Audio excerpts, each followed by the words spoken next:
Hi, akkam jirtu an addunyaa bantiin jedhama. Maqaa YouTube kootii Addoo nama jaalalaati. Har'a kanan dhufeef namoonni YouTube irra taatan viidiyoo garaa YouTube irratti upload gootan viidiyoo kana yoo ilaaltan baay'ee fayyadamoo taatu.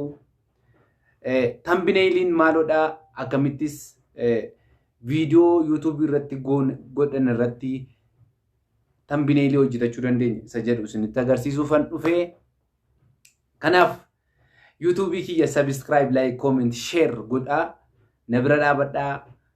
Namoonni tokko YouTube namaa subscribe gochuun baay'ee isinitti cimaa. Waan miidhamtan tokkoon qabdanii share, like, comment, subscribe godhaa. Thumbnailiin coverii viidiyoo irratti achi as bahee mul'atudha. Fakkeenyaaf faarsaa tokko YouTube irratti upload erga gootanii booddee abbaan faarsaa sanaa suuraa isaa edit godhatanii edit erga godhatanii booddee fakkeenyaaf eenyu akka mix godhe, eenyu akka muuziqaa isaa hojjete footoo qofaatti edit godhatanii footoon sun viidiyoo keessan achi as ba'ee fuulduratti akkasiin mul'atu yoo barbaaddan viidiyoo kana hordofaa. Inni kun coveriin suuraan achi as ba'ee viidiyoo irraa mul'atu suni akkaataa itti suuricha viidiyoo irratti godhan isinitti agarsiisa jechuudha. Inni immoo thumbnail jedhama. Kanaaf na hordofaa, subscribe, like, share gochuu hin dagatinaa. Baay'een isin jaalladhaa. Na hordofaa. Tole egaa qulqullina kaameraatiif dhiifamman isin gaafadhaa gara fuulduraatti. Viidiyoo qulqullina qabu isiniif dhiyeessuu nan yaala. Akkaataa itti thumbnailii hojjetan isinitti agarsiisuu dhufeen jira. Thumbnailii qabaachuudhaaf yookaan thumbnailii hojjechuudhaaf appilikeeshinii nu barbaachisu YouTube Studio qabaachuu qabna. Viidiyoo tokko upload gochuudhaaf immoo YouTube applicationii qabaachuu qabna. Isaan kana hundumaa Play Store jala argachuu qabna. Fakkeenyaaf Wi-Fi fayyadamaa jira. Kanaaf YouTube Studio sana applicationii Play Store jala galtanii YT Studio argachuu dandeessu jechuudha. YT Studio kun akkeetti isinii fida. Isaan kana as jalaa kunoo YouTube Studio kana qabaachuun dirqama. Thumbnailii viidiyoo tokko hojjechuudhaaf jechuudha. Ani wantan appilikeeshinicha qabuu fi kunoo update godhinaan jedhaara. Update ammatuun godhe open godhinaan jedha malee waan jedhuun qabu. Kanaafiyyuu kunoo install ta'ee akka jiru ani install godhinaa jira. Akka jechuun isaa install ta'ee jira jechuudha. Sababiin qabuufi jechuudha. Kanaaf dirqama Play Store jala galtanii YouTube Studio isa kana yookaan YouTube Studio kana YouTube Studio jechuun YouTube Studio jechuudha. Isaan kana qabaachuu qabdu thumbnail hojjechuudhaa fi kan biraa YouTube qabaachuu qabdu isuma kana jechuudha. YouTube kana namni hin beekne jira jedhee yaadu. Keessumaa warroonni YouTuberoota taatanii YouTube qabaachuu qabdu. Viidiyoo tokko erga YouTube kana jala dhuftanii upload gootanii booddee upload erga ta'ee 100% upload erga ta'ee booddee erga as jala dhuftanii erga YouTube kanaan jalqabaa isin upload ta'ama, karaa isin upload ta'ama. Erga upload isinii ta'ee booddee upload gootanii booddee as jala erga 100% uploaded erga inni booddee hin baatu as jala eessa dhuftu thumbnail hojjechuudhaaf jechuudha. YouTube Studio dhuftu jechuudha. Fakkeenyaaf kun thumbnailii qabama viidiyoon kanaan dura postotee hangafatoo dubbii balleessaa. Kun faarsaa lalistuu saabuutii. Akkuma beekamu thumbnail jechuun kunoo hangafatoo dubbii balleessaa inni jedhu kuni thumbnailii jechuudha. Irratti achi as ba'ee mul'atee waan jiruufi thumbnailii isaati ilaanne kuni asumaan isinitti muun jaalladha. Fakkeenyaaf viidiyoolee garaa postotaan ture warri kun faarsaadha. Inni kun worshipidha.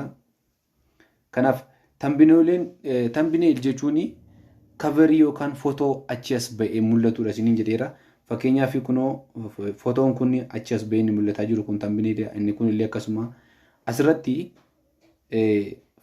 yaadasaa fotoo yaadasaa argaa jirtu. Gaafan yuutuubii kana viidiyoo kana banu fotoo yaadasaa kun hin mul'atu jechuudha. Maaliif kun tambineelidha malee fotoo mul'atu. Tambineeliin immoo hin mul'atu garuu achi as bahee mul'ata. Abbaan wanti isaa achi jiru kan eenyu akka ta'e mul'isaa jiru. Fakkeenyaaf kun keerogiraafiidha. Faarsaa yaadasaa irratti kan hojjetame keerogiraafiidha. Gaafan viidiyoo kana ammatuun yuutuubii jala deemee banee isinitti agarsiise kunoo banaan jira. Suuraan kun hin mul'atu jechuudha gaafa viidiyichi banamu. Isarra darbeera. Kunoo viidiyichi banaa jira. Keerogiraafiidha jechuudha. Garuu keerogiraafiin suni faarsaa yaadasaa shirrii irratti hojjetame jechuudha. Kanaafidha tambineelii jechuun wanta kabarii achi as bahee mul'atu. Achi as bahee faarsaa isaa irratti akka mul'ate mul'isuuf jechanii kanneen footoosaa tambineelii godhachuu jechuudha.